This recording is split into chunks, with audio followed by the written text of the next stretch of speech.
Corruption, pot de vin, négociation, embrouille, réputation désastreuse, intérêt personnel, ce sont les mots qu'on entend en premier quand on parle du métier d'agent dans le football. Pourtant, ce métier aide beaucoup les joueurs. Malgré quelques points sombres, le métier d'agent est bien plus complexe qu'on le pense et c'est donc logiquement que je me suis demandé, c'est quoi un agent de joueur ?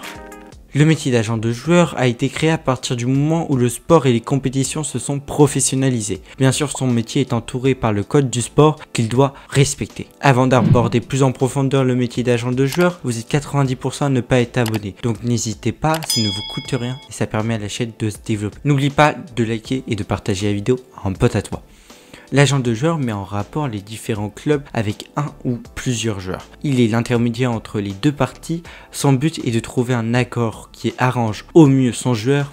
Bien sûr, tout cela contre une rémunération qui est souvent prise par des commissions sur le transfert du joueur. Bien sûr, n'importe qui ne peut pas être agent en France. Notamment, il faut une licence spéciale délivrée directement par la fédération à la suite d'un examen très dur. Après, pour plusieurs joueurs, c'est un proche de la famille qui prend le rôle d'agent, que ce soit le père, l'oncle ou encore la mère. Mais il y a aussi des agents de joueurs très connus comme Sportman, JC Footé ou encore ISM Stellar Sport. Vous ne les connaissez peut-être pas, mais ne vous inquiétez pas, on va en reparler. L'agent de joueur ne doit pas être bon que lors des négociations entre les différents parties. Il doit aussi avoir un très gros réseau ainsi que de très bonnes relations avec des clubs, directeurs sportifs. Il doit aussi connaître le football, ce qui me paraît logique. L'agent doit connaître le droit qui entoure son métier, mais aussi les relations contractuelles parfois complexes entre les clubs et les joueurs. Et avec les réseaux sociaux, il doit aussi faire de son mieux pour que ses joueurs aient la meilleure image qui soit la plus positive et favorable pour de futures négociations pour un transfert ou une prolongation de contrat. Sans oublier toute la gestion qu'il doit avoir pour gérer parfois plusieurs joueurs. Il doit être très bien organisé et surtout souvent sous pression, notamment lors des périodes de mercato. Ce sont les moments les plus chauds où plein de rebondissements peuvent arriver. Il doit aussi maîtriser plusieurs langues différentes afin de se faire comprendre au mieux par les différents clubs des différents pays. On pense souvent et surtout à tort que le métier d'agent de joueur est un métier de rêve. Pourtant, c'est un métier très dur où c'est compliqué de percer entre guillemets en tant qu'agent. Car très peu d'agents ou d'agences gèrent de très grands joueurs. La plupart des agents ne réussissent pas à vivre à 100% de leurs revenus d'agent. Sans oublier qu'il faut pas mal de compétences pour être un bon agent. Prenons les agents en France. Ils s'occupent surtout des joueurs qui jouent en France ou pour les influents, ils gèrent des carrières de joueurs à l'étranger. Mais pour la plupart des agents, leurs joueurs n'ont pas une très grande valeur. Et donc les commissions sont calculées en fonction des revenus donnés aux joueurs, ce qui réduit considérablement leurs commissions. Un des moyens d'augmenter ses revenus est que l'un ou des joueurs qu'on gère augmente en valeur grâce à de très bonnes performances. Mais en vrai, le réel problème des agents, c'est qu'il y en a qui sont honnêtes et d'autres pas du tout. Les agents pas très véreux font souvent miroiter une future grande carrière à des joueurs qui sont souvent dans des pays pauvres et pour qui le football permettrait de les sortir de la pauvreté, lui et sa famille. Et donc, ils vont les faire venir en Europe pour faire des tests dans des clubs professionnels, bien sûr aux frais des joueurs, sans oublier que ces agents demandent aussi de l'argent pour organiser leurs voyages et leurs tests. Mais malheureusement, très souvent à leurs arrivées, ils n'ont plus d'argent et pas de tests en prévision dans des clubs professionnels du pays. Bref, des gens qui n'ont pas beaucoup de scrupules et ce genre de personnes ne donnent vraiment pas une bonne image du métier. Mais ce n'est pas le seul problème, car bien sûr il y a aussi d'autres agents qui s'arrangent avec des clubs pour avoir une plus grosse commission s'ils réussissent à convaincre le joueur de signer chez eux.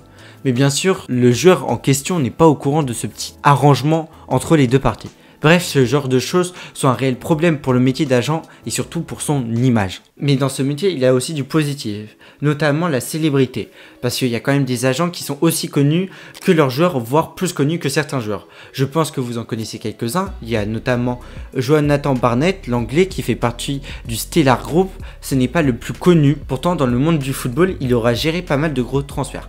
Comme Jack Grealish, lui à l'autre Manchester, ou encore Mason Mount. Je pense que vous l'avez compris, mais Barnett est bien implanté en première ligue.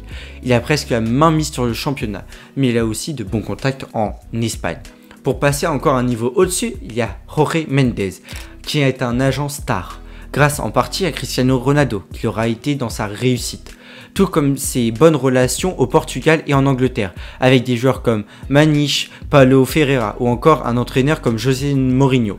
Il s'est occupé aussi du cas Bernardo Silva, Fabinho et pour finir l'agent parmi les agents, le plus grand agent de tous les temps, monsieur Nino Raiola, aussi connu que ses joueurs. L'Italo-néerlandais aura géré avec son agent Sportman des joueurs tels que Paul Pogba et plus récemment Erling Haaland, De Ligt ou encore le portier du PSG Donnarumma.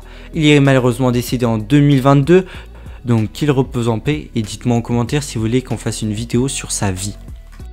Et comment on devient agent de joueur? C'est quand même une question à se poser parce que peut-être que parmi mes abonnés ou ceux qui regardent la vidéo, cela vous intéresse d'être agent de joueur.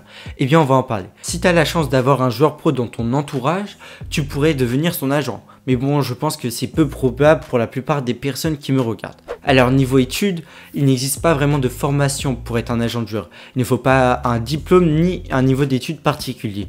Il faut seulement la licence d'agent sportif. Cette licence, comme je vous l'ai dit en début de vidéo, va être obtenue à la suite d'un examen, qui est très difficile, où seulement 20% des candidats l'obtiennent. Et cela pour seulement 3 ans.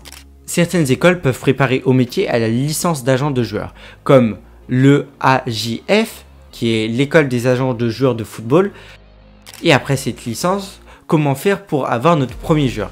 Eh bien cela dépend si vous avez des contacts dans le monde du football, il faut les faire jouer pour les personnes qui en ont, parce que ces contacts peuvent vraiment être importants pour avoir votre premier joueur. Vous pouvez essayer de trouver de jeunes pépites dans les clubs aussi à côté de chez vous, essayer aussi de contacter des joueurs semi-pro ou professionnels, mais dans des petites divisions pour commencer. Après, ça risque d'être dur de trouver son premier joueur, d'en acquérir de nouveaux, de se faire une réputation, c'est un travail de longue haleine. Bref. Finalement, un agent de joueur est normalement là pour aider les joueurs qu'il représente à avoir la meilleure carrière possible, le plus d'avantages, même si malheureusement certains ne font rien de tout cela. En plus de cela, le métier d'agent de joueur est un métier très dur. Cependant, dès que vous percez, vous pouvez gagner énormément d'argent. Si la vidéo t'a plu, dis-le moi en commentaire et n'hésite pas à t'abonner pour me soutenir. Rendez-vous dans 2 semaines à 16 h comme d'habitude.